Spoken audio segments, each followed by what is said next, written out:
এই সেই ভাওয়াল মাঠ, যেখানে স্বাধীনতা যুদ্ধের আগে ছোটবেলায় আমি এই মাঠে অনেক দৌড়াদৌড়ি করেছি, এই মাঠে অনেক খেলেছি। আমি প্রথম যেই বাংলোটা ছিল ওইটাতে আমরা থাকতাম, আব্বা আম্মা আমি আর আমার ছোট ভাই, আমরা চারজন ওইটাতে থাকতাম। এই মানুষগুলোকে ধানের শীষ দিয়েছি, এই ধানের শীষকে জয়যুক্ত করতে হবে। যার যার ভোট কেন্দ্রে সামনে গিয়ে জামাত করে ফজর পড়বেন, যাতে আগে থেকে ওখানে কেউ অবস্থান নিতে না পারে। এই যে গাজীপুর শিল্পনগরী, গাজীপুর আমি মনে করি শুধু শিল্পনগরী না, এটি হচ্ছে বাংলাদেশের গার্মেন্টসের রাজধানী, গার্মেন্টস নগরী বা গার্মেন্টসের রাজধানী। এখন এই গার্মেন্টসে আমাদের লক্ষ লক্ষ মা বোনেরা কাজ করে, ভাইরাও কাজ করে। এখানে এই গার্মেন্ট শিল্প কে এনেছিল এই বাংলাদেশে জানেন আপনারা?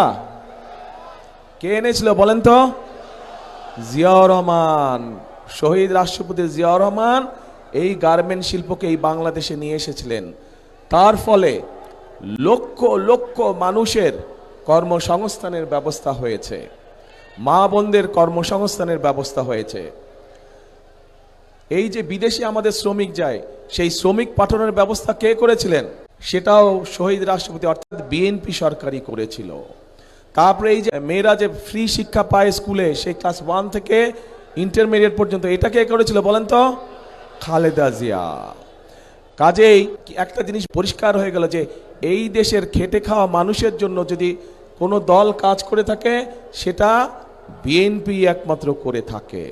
প্রিয় ভাই বোনেরা, আগামী 12 তারিখে নির্বাচনে বিএনপি ইনশাল্লাহ জয়ী হলে পরে আমরা অনেকগুলো পরিকল্পনা নিয়েছি।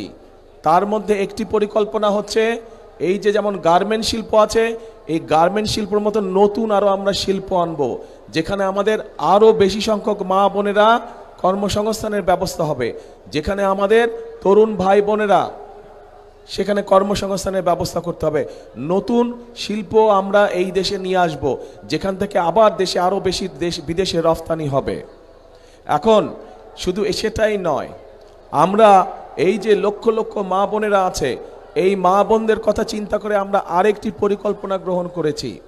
এই খেটে খাওয়া মানুষদের জন্য, যেই মারা কষ্ট করে সারাদিন পরিশ্রম করে, সেই মায়েদের জন্য আমরা দলমত নির্বিশেষে প্রত্যেকটি মায়ের জন্য, বিশেষ করে খেটে খাওয়া মা যারা, তাদের জন্য আমরা একটি কার্ড দেব, যেটির নাম ফ্যামিলি কার্ড। এবং সেইখানে সেই কার্ডের মাধ্যমে আমরা প্রত্যেকটি মায়ের পরিবারের কাছে সরকারের পক্ষ থেকে একটি সহযোগিতা পৌঁছে দিতে চাই, যেন মাস শেষে তাদের কষ্ট কিছুটা কম হয়। কেমন লাগলো পরিকল্পনা? আচ্ছা, এছাড়াও গাজীপুরের বিভিন্ন জায়গায় বহু মানুষ আছেন যারা চাষাবাস করে না? চাষাবাস করে মানুষ, বহু কৃষক আছে। এই কৃষক ভাইদেরকে আমরা সহযোগিতা করতে চাই, এবং সেই জন্য কৃষক ভাইদের জন্য আমরা একটা কৃষক কার্ড তৈরি করেছি, যেই কার্ডের মাধ্যমে আমরা কৃষক ভাইদের কাছে সহযোগিতা পৌঁছে দেব, যাতে করে কৃষক ভাইদের উপকার হয়। এর বাইরে আমরা শুধু গাজীপুর জেলার জন্য, এই যে গাজীপুর, এই গাজীপুরের জন্য আমরা কতগুলো চিন্তা ভাবনা করেছি, এই এলাকার মানুষের বিভিন্ন সমস্যার কথা চিন্তা করে। যেমন আপনাদের এইখানে জয়দেবপুর রেল ক্রসিংয়ের উপরে একটা ওভারপাস নির্মাণ করা, যেটা এখন চলে গিয়েছে, যেটা নির্মাণ করলে আপনাদের এখানে যে বিআরটি প্রকল্প আছে, এইটা বাস্তবায়ন করে এই যে যানজট, অসহ্য যানজট, এই যানজট যাতে দূর হয়, আপনারা যাতে সহজে চলাফেরা করতে পারেন, ইনশাল্লাহ এইটা আমরা বাস্তবায়ন করব।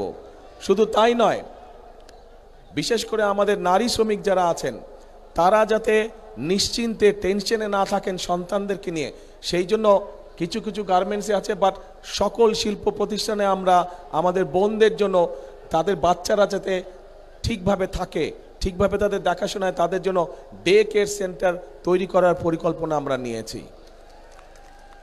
প্রিয় ভাই বোনেরা, আপনাদের এখানে বড় বড় কয়েকটি খাল আছে, তুরাগ, তারপরে লবণদহ আর চিল্লাই খাল আছে। এগুলা কি বন্ধ হয়ে গেছে? এগুলা পানি আছে না নাই? চলে? হ্যাঁ, দূষণে সব বন্ধ হয়ে গেছে। তো এটা কি খাল খনন করা দরকার, পরিষ্কার করা দরকার? করবেন সবাই মিলে? আমরা যদি শুরু করি কাজ করবেন? কারা কারা যাবেন? হাত তুলেন। কারা কারা পরিষ্কার যাবেন? ঠিক আছে ইনশাল্লাহ 12 তারিখে ধানের শীষকে যদি বিজয় করে নিয়ে আসেন, এই তিনোটাকে দূষণ মুক্ত করব আমরা, তিনোটা খালকে পুনর্খনন করব আমরা, যাতে এখান দিয়ে পরিষ্কার পানি চলাচল করতে পারে। প্রিয় ভাই বোনেরা, আপনাদের এখানে শ্রমিক ভাইদের জন্য আমাদের একটি পরিকল্পনা আছে যে তাদের আবাসনের সমস্যা আছে, বিরাট সমস্যা আছে আবাসনের, তাদেরকে স্বল্প মূল্যে যাতে থাকার ব্যবস্থা করা যায় সেটিরও একটি পরিকল্পনা আছে আমাদের শ্রমিক ভাইদের জন্য। এখন এই পরিকল্পনাগুলো আমরা গ্রহণ করেছি, এই পরিকল্পনাগুলোর পাশাপাশি আমরা নারীদের জন্য ফ্যামিলি কার্ড, কৃষক কার্ড করছি কৃষকদের জন্য। এছাড়াও আপনাদের সকলের কাছে, বিশেষ করে মা বোনদের কাছে এবং শিশুদের কাছে চিকিৎসা সেবা পৌঁছে দেওয়ার জন্য আমরা প্রত্যেকটি এলাকায় একজন করে আমরা হেলথ কেয়ারার দিতে চাই, যাতে করে মায়েরা এবং বাচ্চারা ছোটোখাটো অসুখের চিকিৎসা ঘরে বসেই তারা পেতে পারে, সেই ব্যবস্থা আমরা করতে চাইছি। ঠিক আছে পরিকল্পনাগুলা? তো এগুলা কাম করা যায়? আচ্ছা, তো করা গেলে বলবেন তো ভাই, কি বলছি না বলছি, ভালো লাগলো না লাগলো বলবেন তো, নাহলে কেমন করে বুঝবো? এখন প্রিয় ভাই বোনেরা, কিন্তু এই কাজগুলো যদি আমাদেরকে করতে হয়, তাহলে তো কি করতে হবে?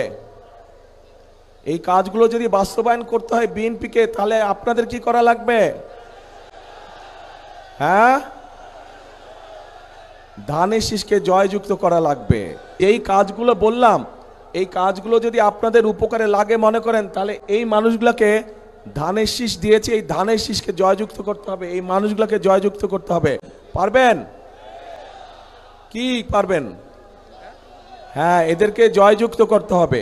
এদেরকে যদি জয়যুক্ত করা হয়, তাহলে এই যে খাল খননের কথা বললাম, এদেরকে যদি জয়যুক্ত করা হয়, তাহলে যে ফ্লাইওভারের কথা বললাম, এদেরকে যদি জয়যুক্ত করা হয়, তাহলে শ্রমিকদের আবাসনের কথা বললাম, এই সবগুলো কাজ, এই যে নারীদের জন্য ফ্যামিলি কার্ডের ব্যবস্থা, কৃষক কার্ড, এই সবগুলো কাজ করা যাবে এই ধানের শীষ যাদের হাতে তুলে দিয়েছে এদেরকে জয়যুক্ত করলে পরে। যার যার ভোট কেন্দ্রে সামনে গিয়ে জামাত করে ফজর পড়বেন, যাতে আগে থেকে ওখানে কেউ অবস্থান নিতে না পারে। ধানের শীষের যত ভোটার আছে আপনারা আশেপাশে সবাইকে নিয়ে ওখানে গিয়ে ফজরের জামাত আদায় করবেন এবং বসবেন, যেন কেউ ষড়যন্ত্র করে আগেই ভিতরে ঢুকে বসে না থাকে। এই সতর্ক দৃষ্টি রাখতে হবে। গত 15-16 বছর আপনারা দেখেছেন কিভাবে এই এলাকার সহ সারা বাংলাদেশে আপনাদের যে ভোটের অধিকার, সেই অধিকারকে কিভাবে ডাকাতি করে নিয়ে গিয়েছিল। এইবার ডাকাতি করতে দিবেন? ভোট ডাকাতি হতে দিবেন? এই গাজীপুরের মানুষ কিন্তু প্রমাণ করে দেখিয়েছে 2024 সালে আন্দোলনের সময় এই গাজীপুর থেকে হাজার হাজার মানুষ সেদিন ঢাকা শহরে গিয়েছিল। কাজেই এই যে আমাদের গণতন্ত্রকে যে আবার পুনরুদ্ধার করেছে, স্বাধীনতাকে যে আবার রক্ষা করেছে, গাজীপুরের মানুষের বিরাট একটা অবদান আছে। কাজেই এই অবদানকে কোনোভাবেই বৃথা দিতে যাওয়া যাবে না। আর প্রিয় ভাই বোনেরা, আপনাদের কাছে আমার আরেকটা হক আছে। এই সেই গাজীপুর, এই সেই ভাওয়াল মাঠ, যেখানে স্বাধীনতা যুদ্ধের আগে ছোটবেলায় আমি এই মাঠে অনেক দৌড়াদৌড়ি করেছি, এই মাঠে অনেক খেলেছি আমি। এই মাঠের ওইখানে এইদিকে তো রাজবাড়ি, বোধহয় এইদিকে না, আমার হাতের ঠিক রাজবাড়ির উল্টা দিয়ে ওখানে ছোট ছোট দুটো লাল রঙের বাংলো ছিল আগে। প্রথম যেই বাংলোটা ছিল, এখানে মুরব্বি যারা আছে তাদের খেয়াল আছে, প্রথম যেই বাংলোটা ছিল ওইটাতে আমরা থাকতাম, আব্বা আম্মা আমি আর আমার ছোট ভাই, আমরা 4 জন ওইটাতে থাকতাম। কাজেই ছোটবেলাটা আমার এই গাজীপুরে, বহুদিন এই ছোটবেলাটা আমার এই জায়গায় কেটেছে। আমার এই মাঠে আমি অনেক দৌড়াদৌড়ি করেছি, অনেক খেলেছি আমি। কাজেই গাজীপুরের মানুষের কাছে আমারও একটি হক আছে, আমার শিশুকাল আপনাদের সাথে কেটেছে। কাজেই ওই হিসাবে আপনাদের কাছে আমারও দাবি থাকলো ধানের শীষকে জয়যুক্ত করার জন্য। কে দাবি করতে পারে? ধন্যবাদ। প্রিয় ভাই বোনেরা, আন্দোলন হয়েছে, সংগ্রাম হয়েছে, স্বৈরাচার বিদায় হয়েছে দেশ থেকে। এখন হচ্ছে দেশ গড়ার পালা, এখন হচ্ছে মানুষের ভাগ্য পরিবর্তন করার সময়। কাজেই আমাদেরকে পরিশ্রম করতে হবে, আমাদেরকে কাজ করতে হবে, আমাদেরকে ঐক্যবদ্ধ থাকতে হবে। আমরা যদি ঐক্যবদ্ধ থাকি, আমরা যদি কাজ করি, আমরা যদি পরিশ্রম করি, ইনশাল্লাহ ধীরে ধীরে আমরা আমাদের সেই প্রত্যাশিত বাংলাদেশকে গড়ে তুলতে সক্ষম হব। কে একসাথে আমরা কাজ করব ইনশাআল্লাহ। সেজন্যই আমি বলি, সেজন্যই আমি একটি কথা বলি, করব কাজ, কে করব কাজ, গড়ব দেশ, সবার আগে, রাইট, সবার আগে বাংলাদেশ। কাজেই সেই বাংলাদেশকে যদি গড়ে তুলতে হয় তাহলে আমাদেরকে একসাথে থাকতে হবে, আমাদেরকে সঠিক লোককে ভোট দিয়ে জয়যুক্ত করতে হবে, যাতে তারা আপনাদের সমস্যার সমাধান করতে পারে, এলাকার মানুষের সমাধান করতে পারে, এলাকার সমস্যার সমাধান করতে পারে। এবং আমাদেরকে সতর্ক থাকতে হবে, যেই অধিকার আদায় করার জন্য হাজার হাজার মানুষ জীবন দিয়েছে, সেই অধিকার যাতে ষড়যন্ত্র করে আর কেউ ছিনিয়ে নিতে পারে না। এই ব্যাপারে আমাদেরকে সতর্ক থাকতে হবে, সজাগ দৃষ্টি রাখতে হবে। প্রিয় ভাই বোনেরা, ইনশাল্লাহ খাল খনন কর্মসূচিতে আপনাদের সাথে আবারও ইনশাল্লাহ দেখা হবে, কিন্তু সেটা 12 তারিখের পরে। আপনারা ধানের শীষকে জয়যুক্ত করলে এই পরে ইনশাল্লাহ আমরা খাল খনন শুরু করব। দেখা হবে আপনাদের সাথে খালের মধ্যে, ঠিক আছে ইনশাল্লাহ। আল্লাহ হাফেজ। বাংলাদেশ জিন্দাবাদ, বাংলাদেশ জাতীয়তাবাদী দল জিন্দাবাদ। আসসালামু আলাইকুম।